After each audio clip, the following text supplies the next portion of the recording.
I don't think any of us, certainly not me, but I don't think any of us saw this day coming. Silk away.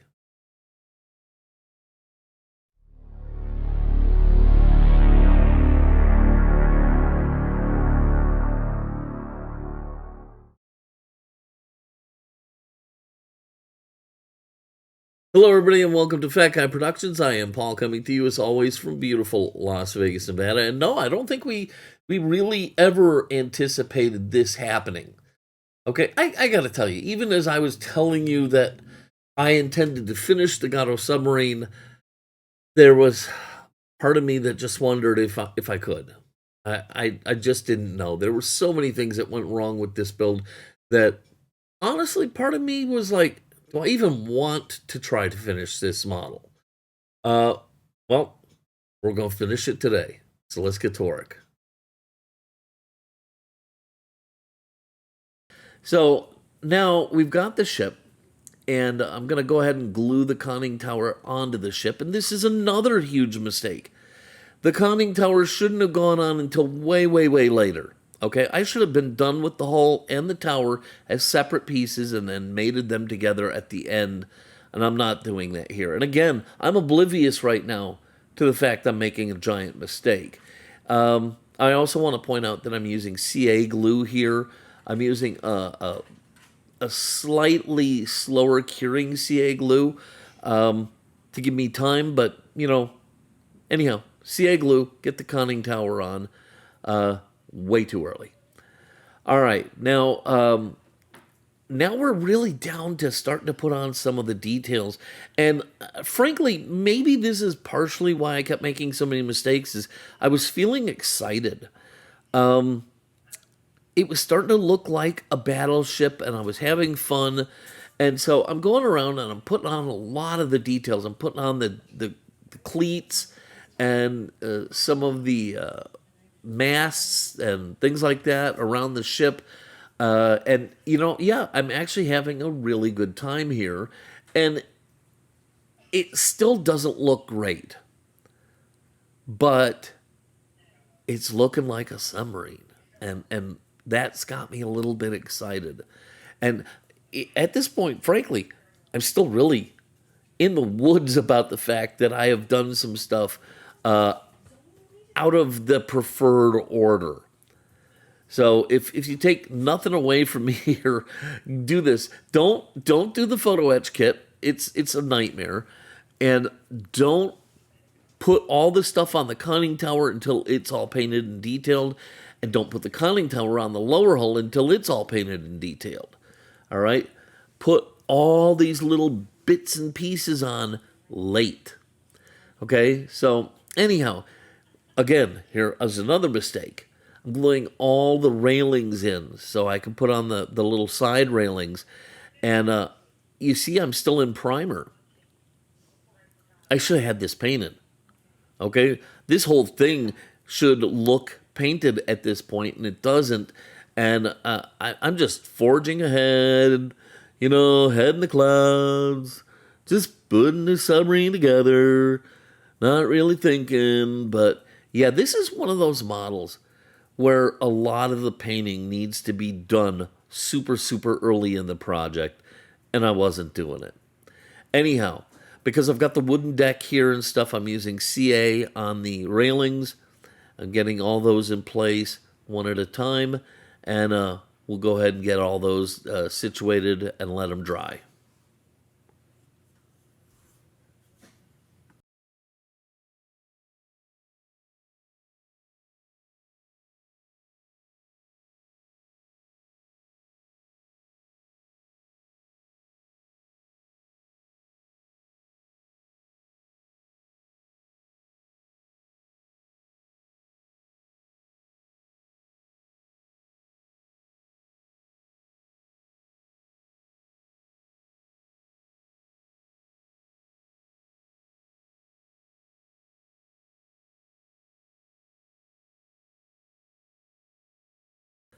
So all the railings are in, and I'm going to use the provided cord to thread the railings. And what I found is it's easiest to just take and thread one end. right at the start there, put it through the little hole that's provided there, and put a little dab of super glue on it, and then leave it and let it dry.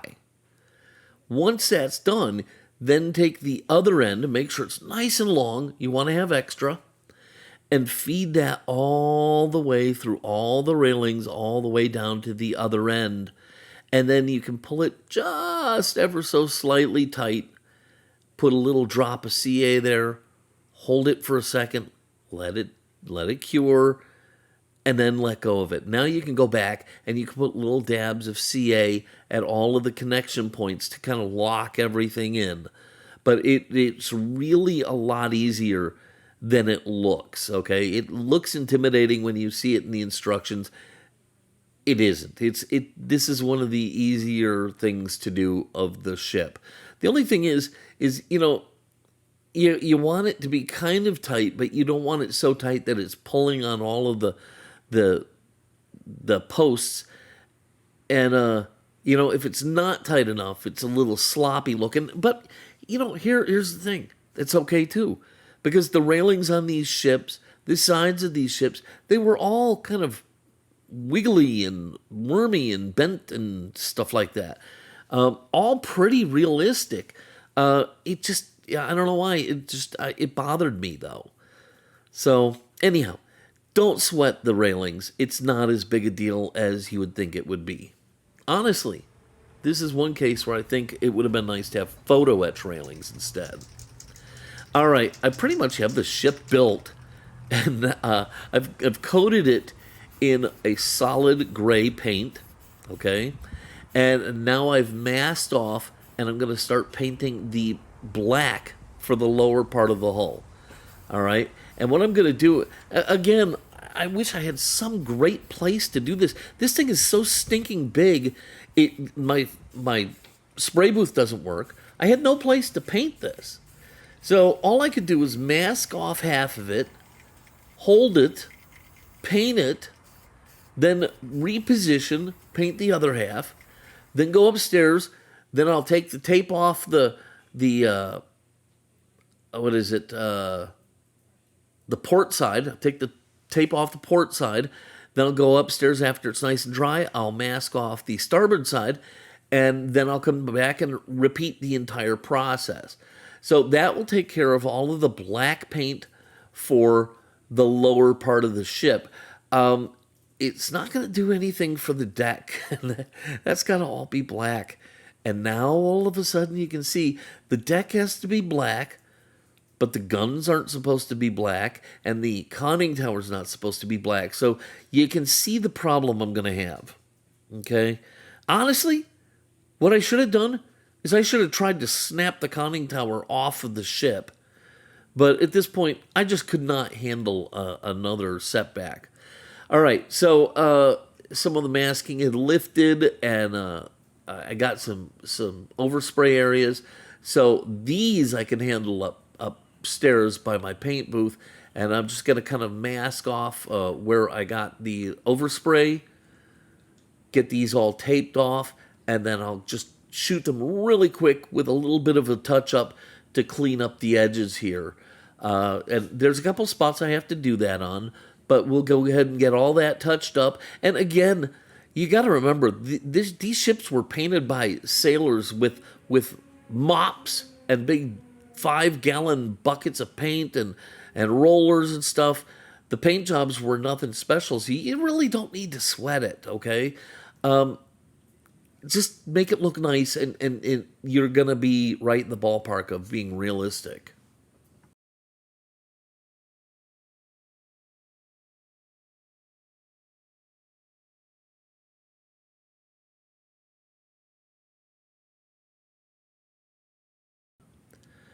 So despite all the problems that I've been having with this build, this is actually one place where things worked out pretty well. The touch-up went really nicely. I was able to just kind of mask the area off and just give it a little psst, psst, psst, and, we were in business, and we got things cleaned up.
So, how the hell do I paint the deck? The whole top surface of the deck is supposed to be black. I've got the railings on, I've got small little pieces on, I've got the conning tower on, brush painted. So what I did is I took some Tamiya semi-gloss black paint and I thinned it down really, really thin, very watery, and used it so I could brush paint this on, and that way it would like soak into the wood and it would soak into the photo etch panels into the holes and kind of fill in those. And I gave it several coats.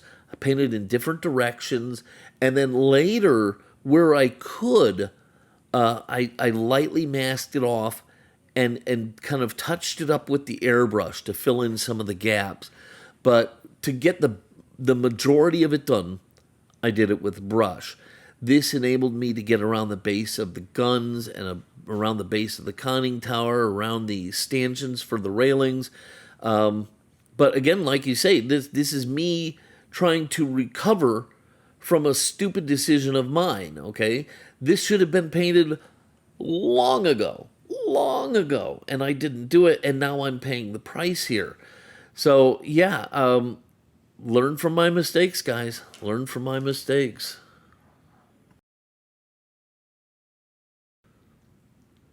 So, needless to say, this was impossible to do neatly. And you see, I even had to do it on the conning tower on those deck pieces. I had to get in there and very carefully paint the deck in there. And again, another mistake. There was virtually no way of getting that done perfectly. So now I've got to go back in with some sky gray and do a lot of touch up work to try and fix where I got messy and stuff like that. Um, as you can see, and look at the railing down. Look at from the top down. Can you see that top piece of railing, how wobbly it is and stuff? It looks better from the sides, and frankly, I'm not real worried about it because honestly, that's what it would look like on the real submarine. Okay? It just doesn't look, it's not a nice, neat, straight thing. Yeah, it kind of bothers my senses, but hey, it is what it is. Anyhow, so I've got a lot of touch up painting to do, so let me get back to work.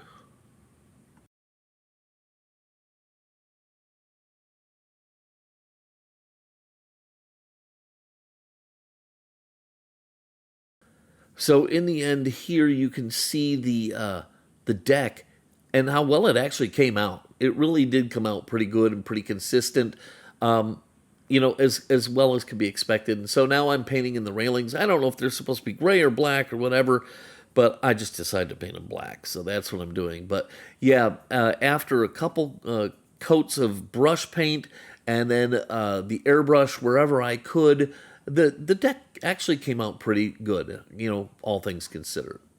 Now, listen, I would not weather this ship because you remember in the movie Down Periscope, which is what I'm building here, when you see the reveal of the ship after they freshened it up, how beautiful it looked.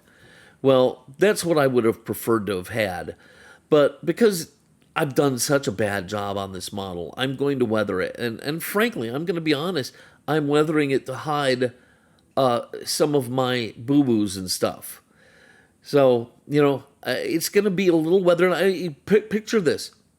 Remember in the movie, so they've got it all freshened up, and then they go on those war games and those maneuvers and stuff. Well, after that, I'm sure the ship didn't look the way it did when after they cleaned it all up. So that's what I'm going for. And so, anyhow, we're going to weather this down, and we're going to start by making a wash. And what I'm using is some black oil paint and some turpenoid, and I'm going to mix that down. And then I can just brush this on the ship and then wipe it away and get a lot of really nice patina to the boat, staining, stuff like that. This is a great way to kind of give the ship a little age. And you have full control over it. It's oil paint, so it takes a while for it to dry. And if you don't like the way it's going, get a clean cotton bud with some turpenoid on it and buff it away until it's where you want it to be. Now, look, it would be easy to say, let's just do it on the light gray parts, but do the entire ship. Because even on the black, yes, it's black on black, but it still adds a certain sheen to the boat. So you need to really kind of do the entire ship. And like I said, I probably wouldn't have chosen to do this if I had not screwed things up so bad. But I did. I screwed it up so bad. And so I'm going to use a lot of weathering to hide just how crappy a build this is. Oh my gosh. I hate myself.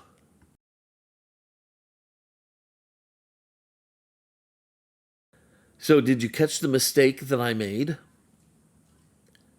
Right now, I'm putting on the decals. I made my own custom decals, a 161 for the tower, and my own custom Stingray logos for the front of the ship.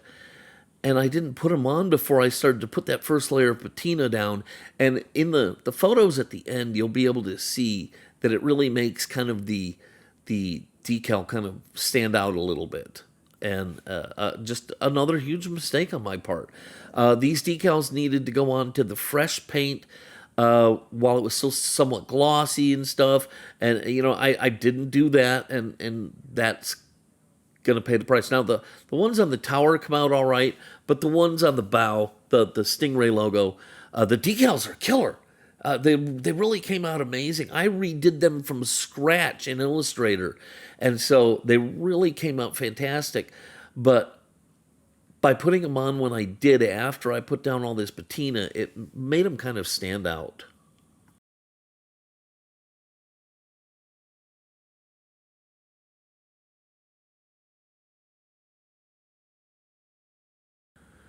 Okay, so now I'm using my AK oil brushers and I'm putting streaks from all the little scuttle holes and stuff like that.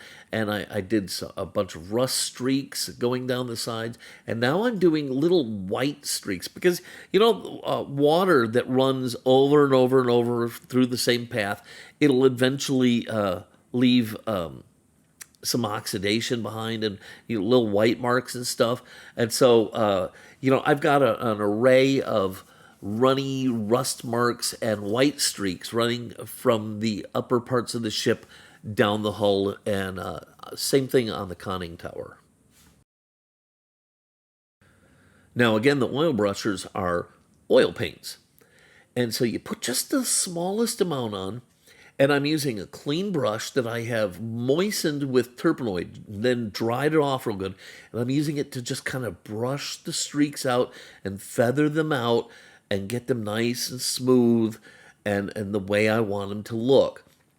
I don't like it, take a little bit of paper towel, put a little Turpenoid on, and rub it away. Or alter it. You can really work with this stuff, and it really adds a lot of realism. I'll tell you what, here's the deal. I'm ending up with a submarine that looks like a submarine. It looks like a duty submarine. It really does. The problem is, it's not what I envisioned as the Stingray. So, yeah, it's going to look like a really cool submarine model. It's just not quite what I had hoped for.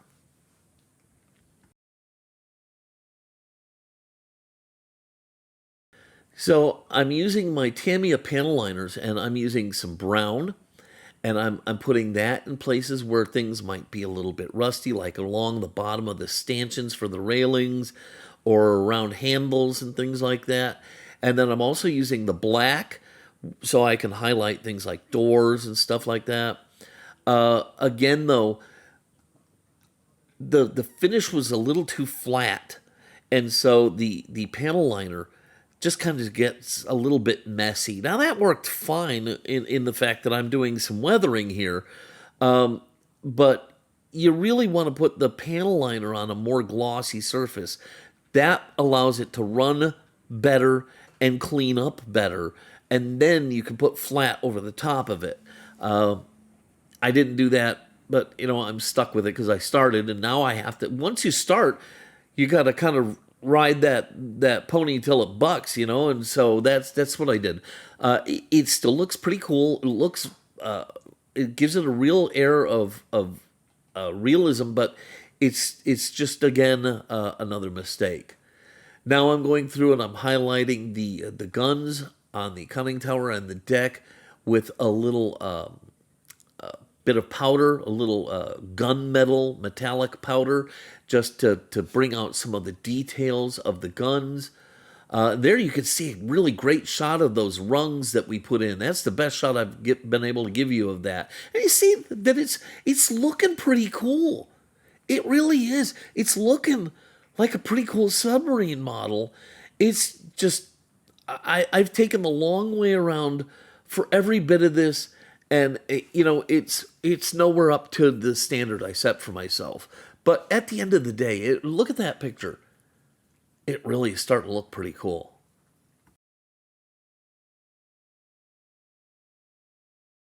So on the Arizona battleship, I actually put on brass propellers. And I probably should have done that here, but no matter what, I should have painted these propellers a long, long time ago, and I didn't. And that is also proving to be really difficult because at this point, the ship is so built up, it's really hard to move it around. It's so big, it's delicate, and it made painting these things just a real pain. So just chalk up another mistake for Paul.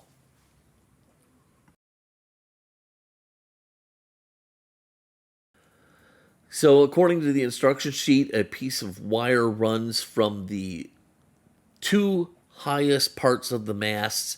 One is clearly got to be the periscope, and the other one is I don't know. I guess they're the periscopes. I don't know. I don't know submarines, but it shows that the wire runs from the tip of the front one to the mast at the front of the ship, and then from the tip of the back one to the mast at the rear of the ship.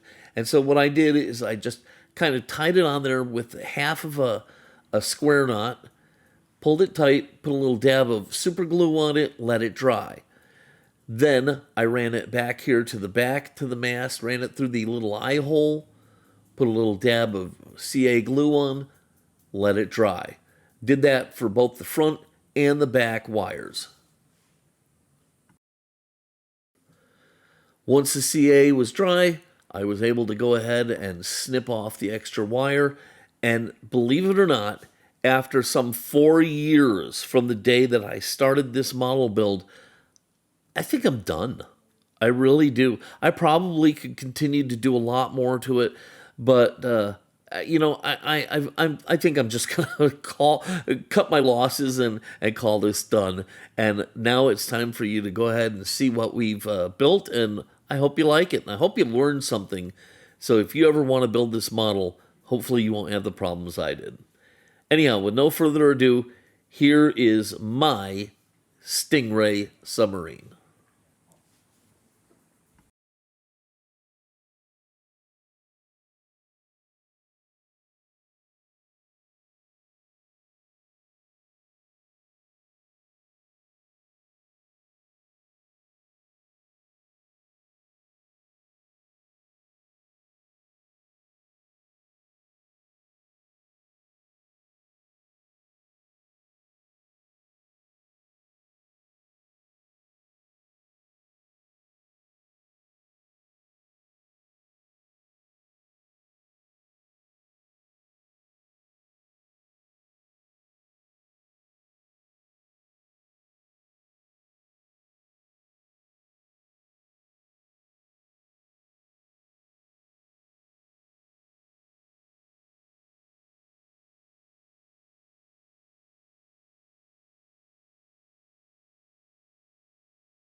Well, there you have it. The Gato submarine is done and it's on display. And I gotta tell you, honestly, okay, look, it's a great display piece. It looks fantastic on the shelf, okay?